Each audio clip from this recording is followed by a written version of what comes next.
Social మీడియాలో ఉన్న అంత యాక్టివ్గా దేవునిలో ఉంటున్నారండి. పొద్దున్న లెగిసి పాపం మీరు స్టేటస్ ఎట్టకపోతే మనల్ని ఎవరైనా ఏమన్నా అంటారా?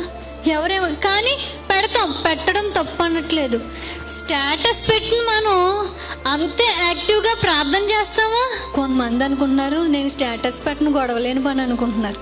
స్టేటస్ పెట్టు కానీ అన్ని పోస్టులు చూస్తావు కదా, పొద్దున్న లేసి ఎవరు స్టేటస్ పెట్టారో చూస్తావు కదా. అంత యాక్టివ్గా ఉన్న ఫోన్లో పాపం చేయడానికి అంత యాక్టివ్గా ఉన్న వాళ్ళు, దేవుడు ఏర్పరచుకున్న వాళ్ళు దేవుని ఆత్మ సంబంధమైన విషయాల్లో స్పిరిచువల్ గ్రోత్లో ఎందుకు యాక్టివ్గా ఉండట్లేదు. ఆ పోస్టులు పెడతారు, ఇన్స్టాగ్రామ్ లైవ్ పెడతారు, ఈ చూస్తారు, అన్నీ చేస్తారు. కానీ ప్రార్థన జీవితం చూస్తే వెనకతల నుంచి ఏమీ ఉండదు.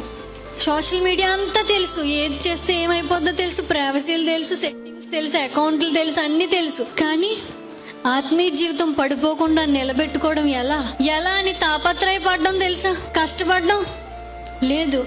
వాళ్ళ కాళ్ళు పరిగెత్తేస్తున్నాయంట. అంటే పరిగెత్తుతున్నాయి అంటే ఎంత చురుగ్గా ఉన్నారని అర్థం. పాపం చేయడానికి పరిగెత్తేస్తారంట వాళ్ళు. అంటే ఎంత యాక్టివ్గా ఉంటున్నారో పాపం విషయంలో, పాపం చేయడం విషయంలో కావచ్చు, అడ్డదారులు వెతుక్కోవడం విషయంలో కావచ్చు, ఏ విషయంలో అయినా లోకానుసారమైన ప్రతి విషయాల్లోనూ చాలా యాక్టివ్గా ఉన్నారు. ఎవరని చూస్తే ఎయిర్పోర్ట్లో ఉన్న వాళ్ళే యాక్టివ్గా ఉంటున్నారు లోకంలో.